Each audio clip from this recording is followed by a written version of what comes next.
Hello guys.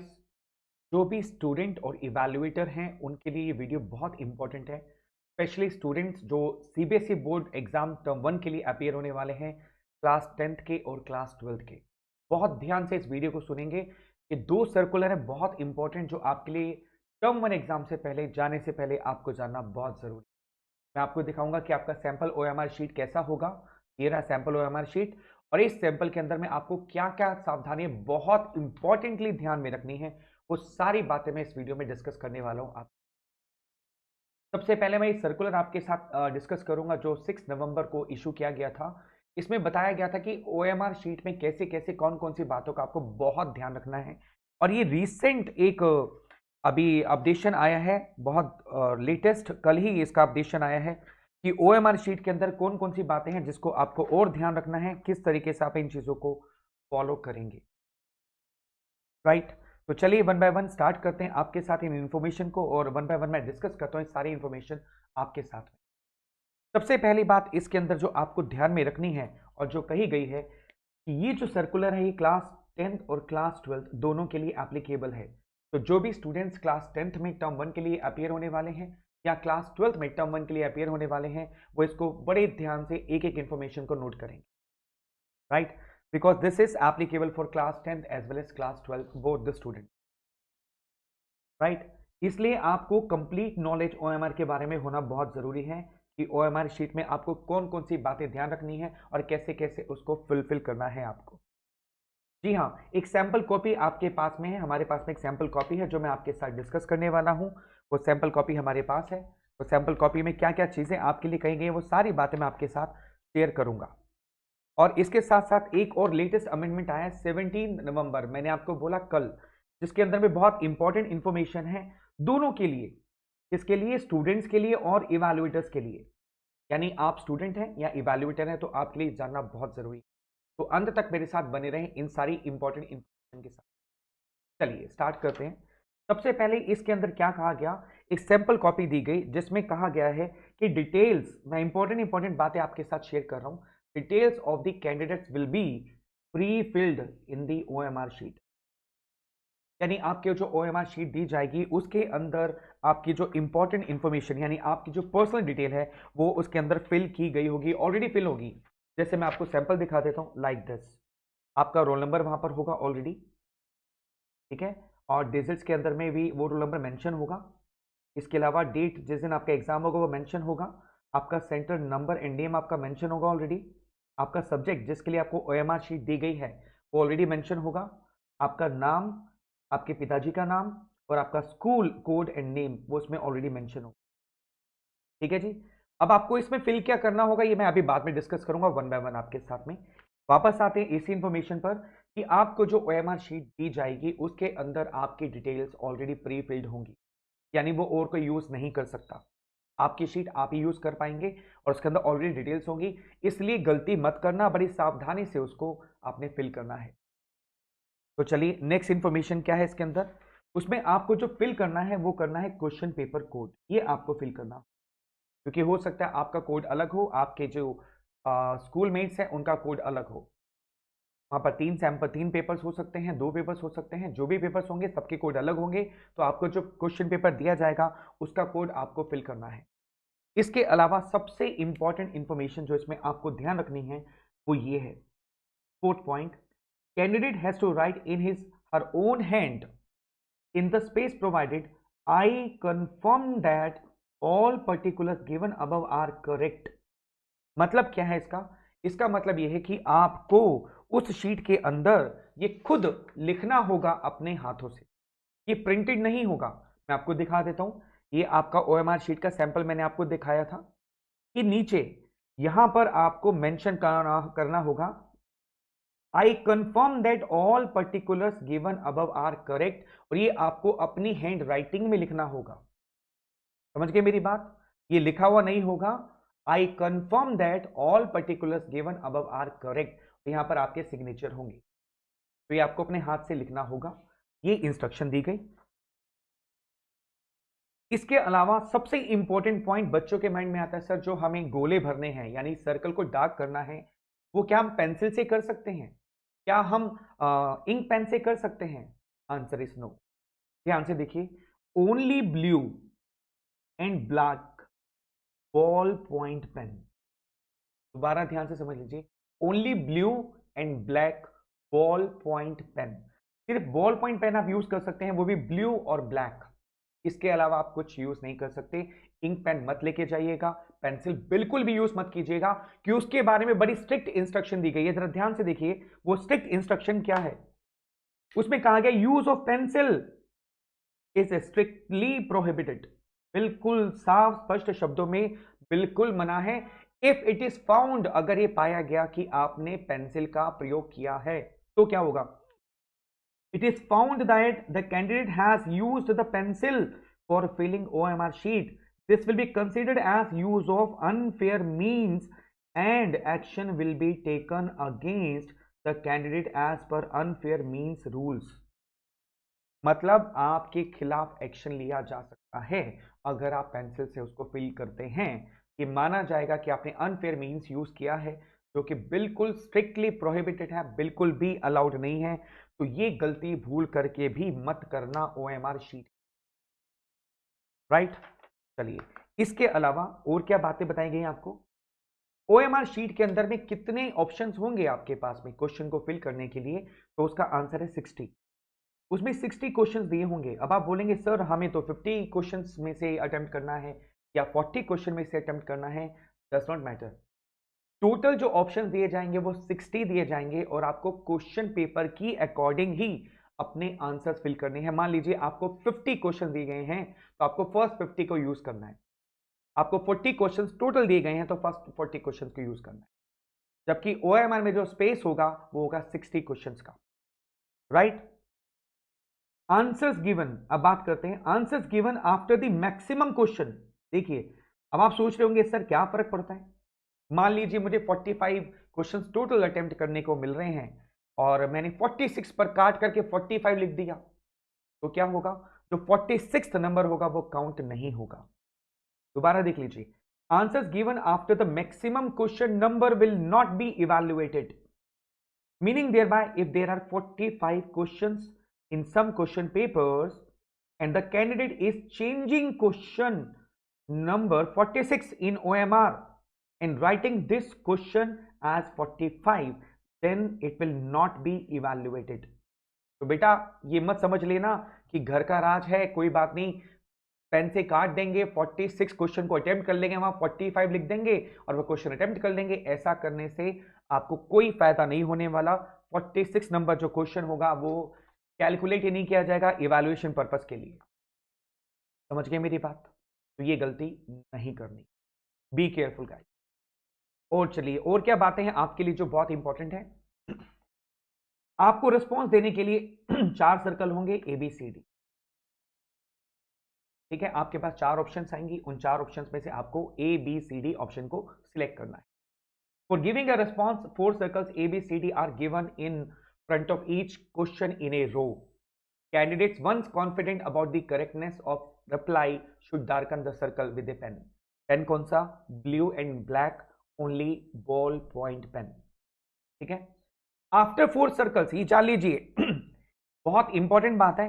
4 circle के बाद क्या होगा? कुछ और भी है क्या? हाँ है। After 4 circles are over a box is given in the same row. उसी में एक बॉक्स भी दिया होगा 4 सर्कल के बाद। Candidates have to write the correct option in this box. मैं आपको बता देता हूं कैसे। कैसे जरा देखिए, ये आपकी OMR शीट का सैंपल है। ठीक है जी, अब यहां पर आपके पास में ये 4 ऑप्शन है फर्स्ट क्वेश्चन के लिए ABCD।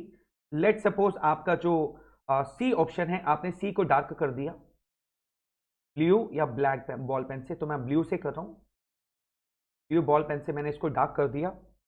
अब इस बॉक्स में जो है मुझे लिखना होगा C। मेरी बात समझ रहे हैं आप? आपने फर्स्ट क्वेश्चन के लिए C ऑप्शन को सिलेक्ट किया। आफ्टर द 4 बॉक्स जो लास्ट बॉक्स होगा, ब्लैंक बॉक्स होगा, उसमें आपको लिखना है C। देखिए यहां लिखा है फॉर राइटिंग रिस्पॉन्स, यानी कि आपको यहां पर मेंशन करना होगा कि ये ऑप्शन कौन सा है। कौन सा ऑप्शन है? ये ऑप्शन है C। ये आपको साथ में लिखना होगा। करेक्ट। अगले पॉइंट पर आते हैं हम लोग। After four circles are over, a box is given in the same row. Candidates have to write the correct option in this box. A और B और C और D आपको लिखना होगा. After the box, again a circle is given ahead of box, wherein the question number is also written inside the circle. इस box के बाद भी एक बॉक्स है बेटा, जिसके अंदर एक सर्कल है और सर्कल के अंदर में आपको नंबर मेंशन है, क्वेश्चन नंबर मेंशन है. This circle is to be darkened by the candidates if, सारा ध्यान से, if they have not attempted this question. बहुत सीधी सी बात है, बहुत सारे क्वेश्चन पे आपको सारे क्वेश्चन अटेम्प्ट नहीं करने, वहां पर आपके पास चॉइस होगी. लेट्स सपोज टोटल 50 क्वेश्चन है और आपको 45 अटेम्प्ट करने हैं और आपको लगता है कि मुझे सेकंड क्वेश्चन अटेम्प्ट नहीं करना. पॉसिबल है ना कि आपको सेकंड क्वेश्चन ना आए, तो आपको क्या करना है, तो आपको मान लीजिए सेकंड क्वेश्चन आप अटेम्प्ट नहीं करना चाहते, तो आप ए बी सी डी में से कोई भी डार्क नहीं करेंगे, यहां पर कोई भी ऑप्शन फिल नहीं करेंगे, बट ये जो 2 लिखा हुआ है यहां पर आप फिल कर देंगे इसको. ये जो 2 लिखा हुआ है आपका, इसको आप कर देंगे फिल ब्लैक या बॉल पॉइंट पेन से. इसका मतलब क्या हुआ, इसका मतलब ये होगा कि आप इस क्वेश्चन को अटेम्प्ट नहीं कर रहे हो.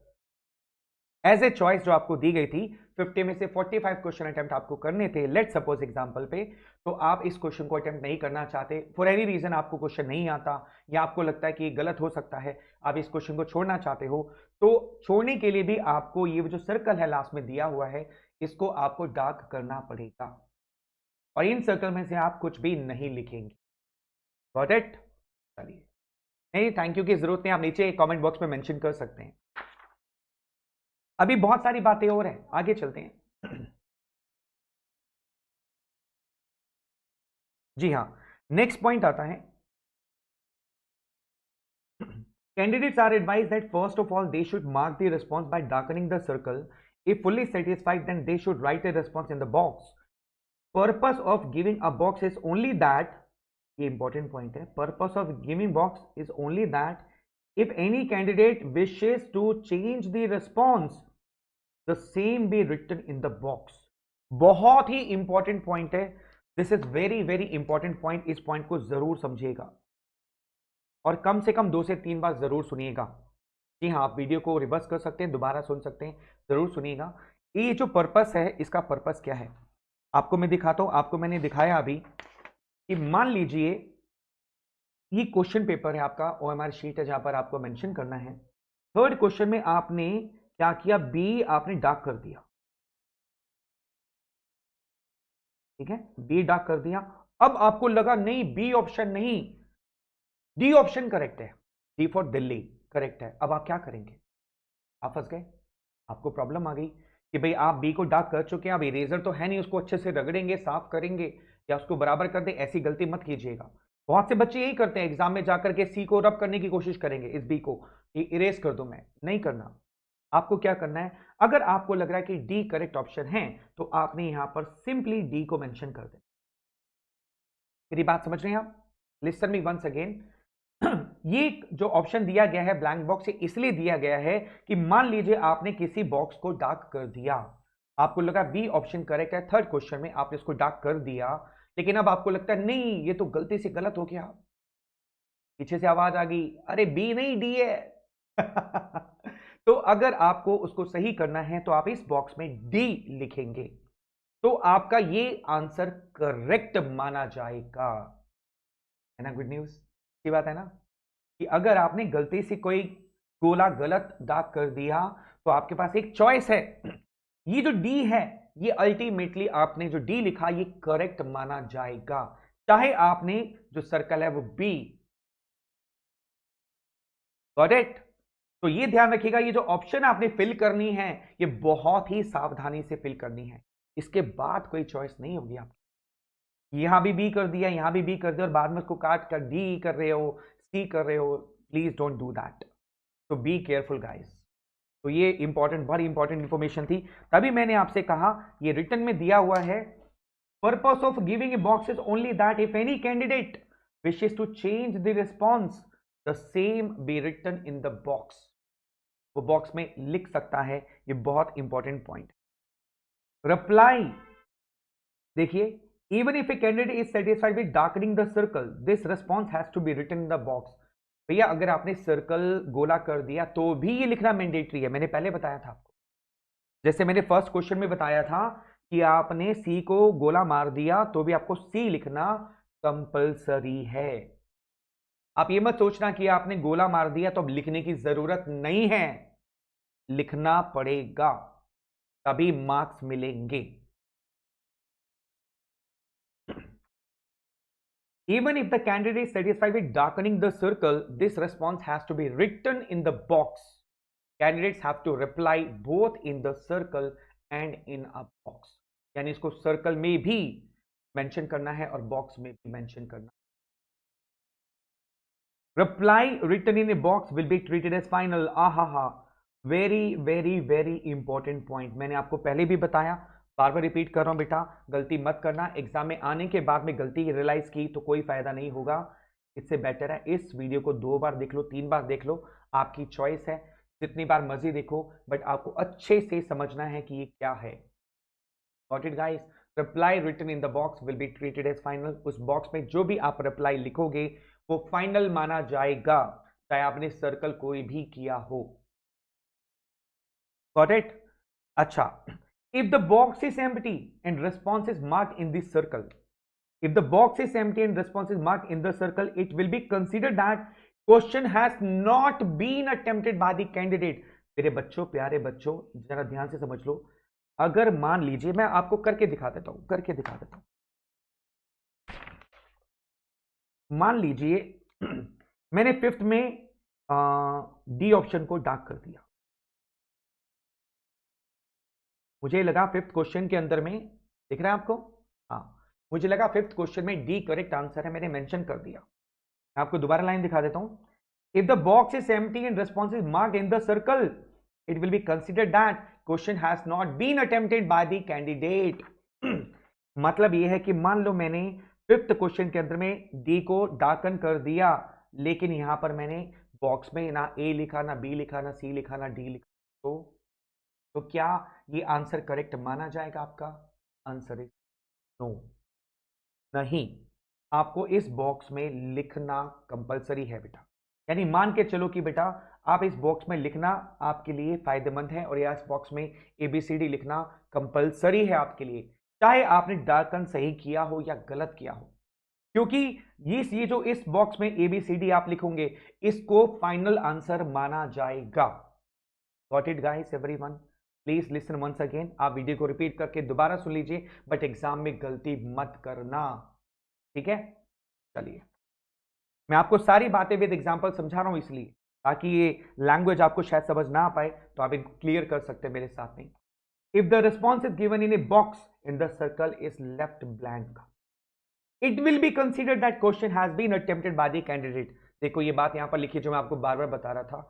अगर आप सर्कल डार्क करना भूल गए, लेकिन फिर भी आपने बॉक्स में मेंशन कर दिया correct option A, B, C और D, तो ये माना जाएगा कि आपने क्वेश्चन अटेम्प्ट किया है, आपको मार्क्स मिलेंगे, आपको मार्क्स मिलेंगे। If the response is given in a box and the circle is left blank, अगर आप सर्कल छोड़ भी दोगे, हालांकि ऐसा करना मत बेटा। क्यों नहीं करना सर? फिर सर्कल का फायदा क्या हुआ? अगर हमें लिखना ही है तो ABCD लिखवा लेते। आपके माइंड में क्वेश्चन आ रहा होगा, तो मैं इसका आंसर दे दूं आपको बेटा। ये फर्स्ट टाइम है कि आपका मल्टीपल चॉइस क्वेश्चन पेपर है CBSE में, राइट? आप पहली बार, हो सकता है पहली बार इस क्वेश्चन पेपर को दे रहे हो, तो जब आप सर्कल को डार्कन करेंगे और ABCD ऑप्शन लिखेंगे तो 2 बार आप वेरीफाई करेंगे, इसलिए दोनों ऑप्शन दी गई है बेटा। मेरी बात समझ गए? तो दोनों ऑप्शन आप यूज करना ताकि डबल वेरीफाई हो जाए, डबल एक्यूरेसी चेक हो जाए, ऑथेंटिसिटी डबल हो जाएगी उसकी। समझ गए मेरी बात? सिर्फ ये आपके लिए प्रोविजन दिया गया है कि आपने सर्कल गलती से गलत डार्क कर दिया और बाद में आपको लगा ऑप्शन चेंज करनी है, तो वो मौका आपके पास होगा, होगा, होगा। यानी उस सर्कल में ABCD आप मेंशन कर सकते हो, ठीक है? चलिए, वेरी गुड, आपके लिए अच्छी इंफॉर्मेशन है ना? Great. If all the 3 circles box last circle are left blank, आपने कुछ नहीं किया, आपने सारे खाने खाली छोड़ दिए। मान लीजिए 6 में ना तो A को आपने सर्कल किया, ना B को किया, ना C को किया, ना D को किया, ना यहां पर ABCD कोई करेक्टनेस मेंशन की, ना ही इस 6 पॉइंट को आपने सर्कल किया, बिल्कुल लेफ्ट ब्लैंक, आपने बिल्कुल ब्लैंक छोड़ दिया, तो क्या होगा? देखिए जरा, तो क्या होगा? इफ ऑल द 3 सर्कल्स, कौन कौन से सर्कल? सर्कल्स, बॉक्स और last circle are left blank, it will be consider that question has not been attempted. तो ये मान लिया जाएगा कि आपने क्वेश्चन अटेम्प्ट ही नहीं किया, आपने क्वेश्चन अटेम्प्ट ही नहीं किया। Got it guys? तो ये थी बड़ी इंपॉर्टेंट इंफॉर्मेशन आपके लिए। अब मैं आपको एक बार फिर से रूबरू करा देता हूं सीबीएसई की आपकी जो OMR शीट है उसका सैंपल कैसा होगा। देख लीजिए बेटा, ये सैंपल होगा आपका, इसके अंदर आपका रोल नंबर ऑलरेडी मेंशन होगा उस OMR शीट के ऊपर में, यहाँ पर डिजिट्स में भी मेंशन होगा, आपका डेट डे एग्जामिनेशन का मेंशन होगा, आपका सेंटर नंबर और नेम मेंशन होगा, आपका कौन से सब्जेक्ट की OMR शीट है वो मेंशन होगा, आपका नाम, फादर नेम, आपका स्कूल का नेम और कोड मेंशन होगा। लेकिन आपको भरना क्या है?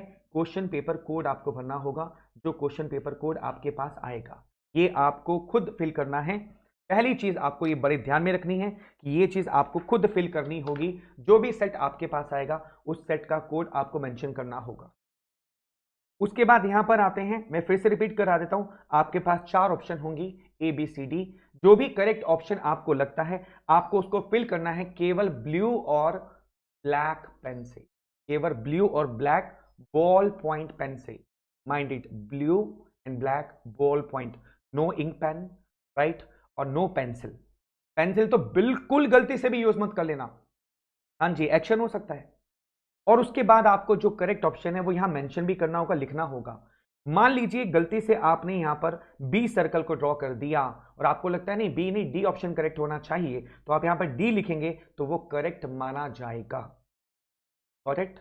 और मान लीजिए कोई क्वेश्चन आप अटेम्प्ट नहीं करना चाहते, क्योंकि चॉइस होगी आपके पास में, आपको सारे क्वेश्चन अटेम्प्ट नहीं करने हैं। मान लीजिए 50 में से आपको 45 क्वेश्चन अटेम्प्ट करने हैं, तो आप जो क्वेश्चन छोड़ना चाहते हैं उसमें आप ये जो लास्ट सर्कल दे रखा है हैशटैग के नीचे, वहां पर आपने उसको सर्कल को डार्क एंड करना है। मान लीजिए एग्जांपल आप 7 क्वेश्चन अटेम्प्ट नहीं करना चाहते, तो आप 7 क्वेश्चन में यहां पर आप उसको सर्कल को डार्क कर देंगे कि आप इस क्वेश्चन को अटेम्प्ट नहीं करना चाहते। आपको कोई रीजन मेंशन नहीं करना कि आप क्यों नहीं करना चाहते, बस आपकी चॉइस है। आपको नहीं आता तो भी कोई दिक्कत नहीं है, आप नहीं करना चाहते तो भी कोई दिक्कत नहीं है, आपको लगता है आंसर इनकरेक्ट हो सकता है तो भी कोई दिक्कत नहीं है, तो आप इसको मेंशन करेंगे। ये लाइन आपको खुद लिखनी होगी अपने हाथ से।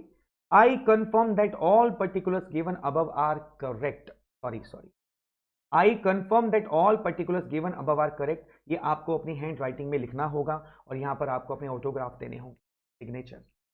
ठीक है, बड़े ध्यान से करना है। एक बात और मैं बता दूं, इसमें टोटल 60 क्वेश्चंस होंगे, लेकिन इसका मतलब ये नहीं है कि आपको 60 क्वेश्चंस करने हैं। मान लीजिए टोटल 50 क्वेश्चंस है आपके, टोटल 50 क्वेश्चंस आपके हैं, उसमें से 45 अटेम्प्ट करने हैं, तो आप मान के चलिए 51 से लेकर 60 तक आपके लिए इनवैलिड है।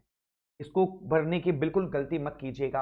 और ऐसा भी नहीं करना कि मान लो कोई गलत हो गया, आपने 50 को 50 कर दिया, ऐसे लिख दिया, तो वो कंसीडर नहीं होगा।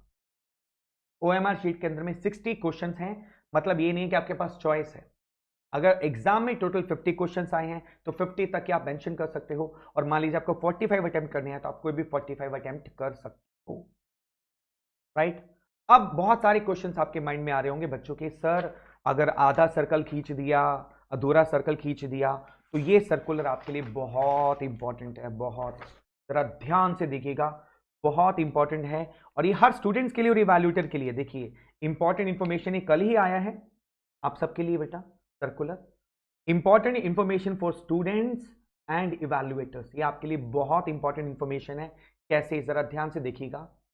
इसमें बताया गया है जो बातें मैंने अभी तक आपको वीडियो में कही वो यहां पर दोबारा से कंफर्म हो रही हैं, और आपको एक बार फिर कॉन्फिडेंस आएगा कि आपने सही समझा कि गलत समझा।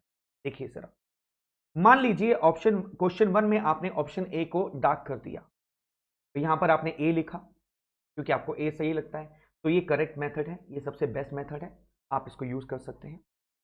मान लीजिए अगर आपने ऑप्शन ए सिलेक्ट किया लेकिन आपको बाद में लगा अरे गलती हो गई, ऑप्शन तो बी सही था, तो आप अगर यहां पर बी लिख देंगे तो ये बी जो है ये answer will be considered as B, B ही आंसर माना जाएगा और ये आपका आंसर होगा करेक्ट। Got it? ये आपका आंसर होगा करेक्ट। तीसरी बात जो आपको बहुत ध्यान रखनी है वो ये कि अगर मान लीजिए यहां पर आपने सर्कल कर दिया, यहां पर आपने सर्कल कर दिया, जिसका मतलब है क्वेश्चन नॉट अटेम्प्टेड, और यहां पर फिर आपने बी भी लिख दिया, सर्कल भी कर दिया, कोई मायने नहीं है इसके। अगर आपने यहां पर सर्कल डाल दिया कि आप क्वेश्चन अटेम्प्ट नहीं करना चाहते और आपने कोई भी चीज मेंशन कर दी, तो इसका कोई भी रिजल्ट नहीं आएगा, इस आंसर को इवैल्यूएट नहीं किया जाएगा। Answer will not be evaluated, चाहे ये सही हो चाहे ये गलत हो, इससे फर्क नहीं पड़ता कि आपका आंसर सही था तो सही मान लेना चाहिए, आपको पास कर देना चाहिए, नहीं। अगर आपने एक बार इस गोले में कदम रख दिया, आपने हैशटैग वाले गोले में कदम रख दिया, तो फिर आपको कोई नहीं बचा सकता। Answer will not be evaluated. Got it guys? कुछ बच्चे क्या करते हैं, इसको गोला डाल दिया और इसको इनकरेक्ट में कांटा मार देते हैं कि बी सी डी मेरा रेस्पॉन्स नहीं है, केवल ए है। फिर आपको लगा अरे नहीं आंसर सी था, आपने यहां पर लिख दिया सी, तो ये करेक्ट माना जाएगा।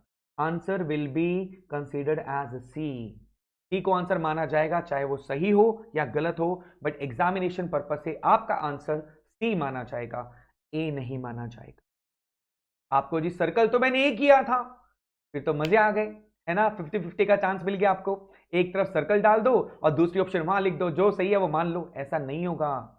ये फाइनल बॉक्स है जिसमें आप मेंशन करेंगे। ये जो आपका स्टार वाला है, आपको स्टार तभी बन पाएंगे आप जब सही आंसर इसमें मेंशन।